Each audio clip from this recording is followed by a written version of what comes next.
Greetings, and thank you for joining us as we pause to celebrate the life and legacy of Dr. Martin Luther King, Jr.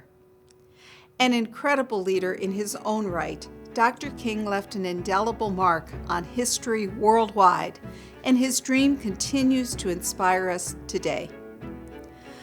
I am particularly moved to honor his legacy because many years ago, I had the privilege of meeting two people who stood shoulder to shoulder with him. His wife, the remarkable and gracious Coretta Scott King, and his father, Reverend Martin Luther King, Sr. Those encounters forever changed my life. I will never forget them, and they left a profound impression on me.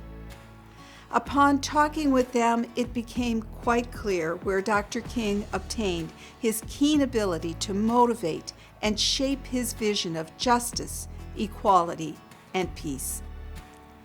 As you watch this inspiring video, I invite you to reflect on how each of us can carry his dream forward. Today, we come together to reflect on the enduring legacy of Dr. Martin Luther King Jr., a man whose vision for justice, equality, and unity continues to inspire us. Dr. King's dream is a reminder that true strength lies in the commitment to foster a community where everyone feels seen, valued, and heard. We are reminded of our shared humanity. Here at COD, we hold deep respect for every individual who makes up this vibrant community. Whether you're a student, faculty member, staff, or community member, your presence matters. Your contributions shape who we are and who we aspire to be. Because we all know that belongingness is not a solitary effort, it is a collective one. Intercultural Student Initiatives, a vital part of the Department of Organizational Development, plays a valuable role in helping us carry our vision forward. Together, we recognize that moments like these deserve more than a reflection of the past. They serve as invitations to engage in the present and, more importantly, impact the future. In this video, you will hear from voices across COD on what Dr. King's legacy means to them and how his work continues to resonate in our lives and in our shared mission.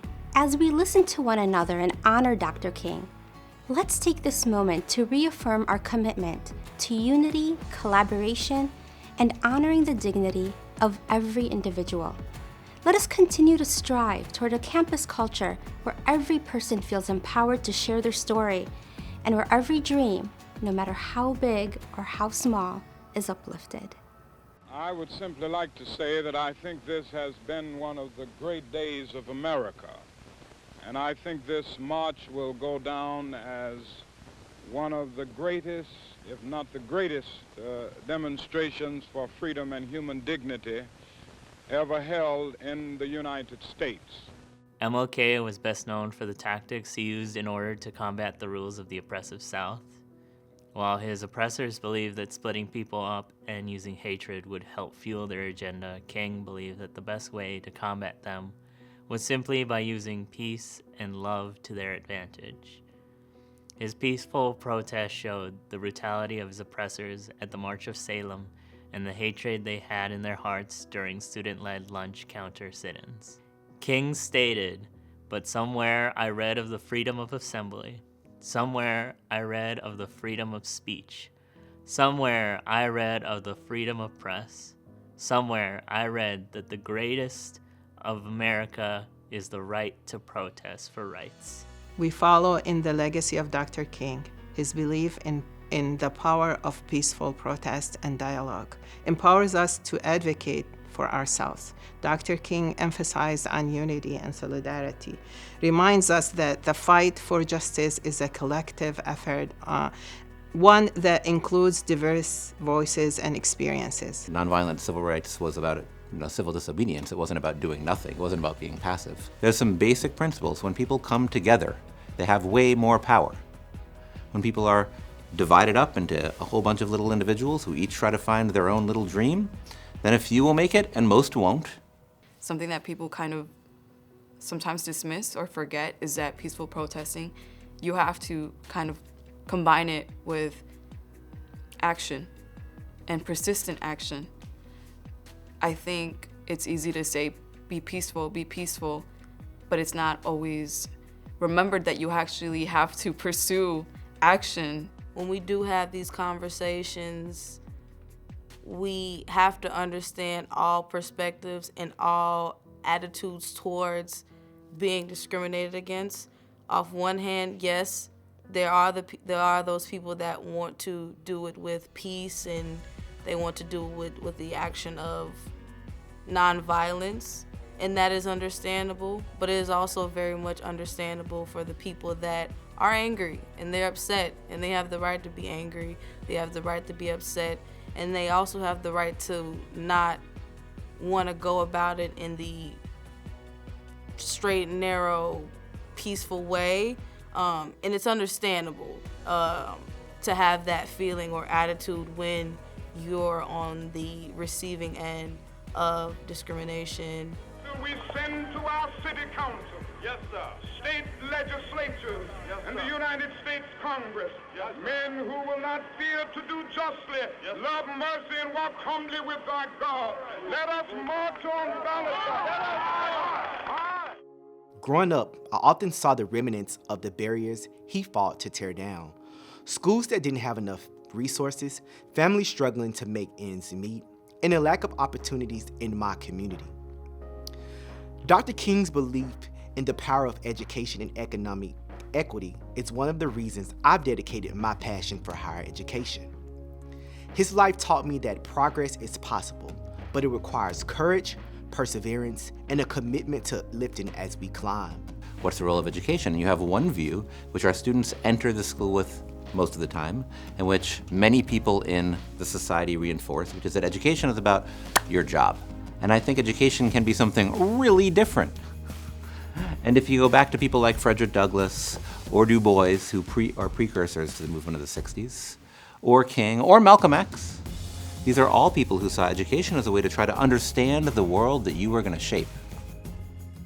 There are those who are asking the devotees of civil rights, when will you be satisfied? We can never be satisfied as long as the Negro is the victim of the unspeakable horrors of police brutality.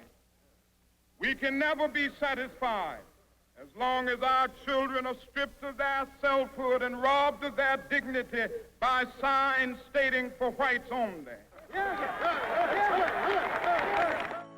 I want people who watch this video to know that until there is freedom without consequence, not just here in America, but any region with soil that humans roam, there will not be an end to the fight for human rights. Whether that fight be in a way that fits the perfect mold in which leaves oppressors comfortable or not, you will hear the voices and see the pain of the unheard, the disrespected, and the ones with rights on the line. My hope for all of us is that we can see how Dr. King's influence extends far beyond his time. It empowers individuals like you and I to pursue our dreams, advocate for justice, and embrace our identity with pride and hope that this legacy continue to inspire new generations to work toward a more inclusive and equitable society. Dr. King's example pushes me to be bold in advocating for change, to speak out when I see injustice, and to work towards a future where access to education, jobs, and basic dignity isn't determined by race, geography, or income. It gives us a moment every year to sit down and think of what is happening right now. What are people fighting for? What are people fighting against? One of my favorite quotes from MLK is very short and simple, but it's impactful, I think. If you can't fly, run. If you can't run, walk. If you can't walk, crawl. But by whatever means, keep moving. And I think that's impactful to me because it shows that no matter what stage or what condition you are at life, what kind of mindset you have, the stability, the anger, struggling, whatever that may be, that you can always move forward and that you can always make an impact, even if it's a step at a time, even if it's not as impactful as you would want it to be. We always have the ability to move forward, to voice our opinions, and to fight for what we think is right. As you heard, Dr. King was instrumental in shaping the cultural dynamics of America in many ways. It was not solely about who he was, but what he demonstrated based on his beliefs about America. That America can be a place of liberty, where people can strive together for the advancement of a society that works for everyone. His message was not received by everyone, but the power of his impact cannot be denied. And that is why his life will always be a teachable moment in American history.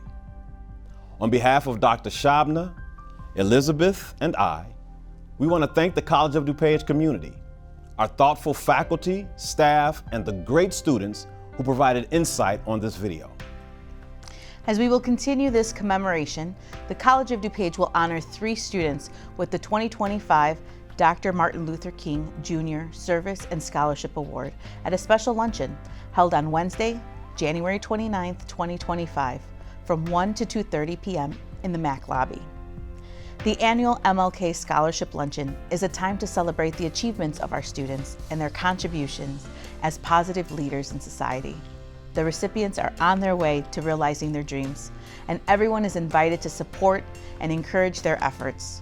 The luncheon will feature our recipients, a keynote speaker, musical selection, food, and COD spirit.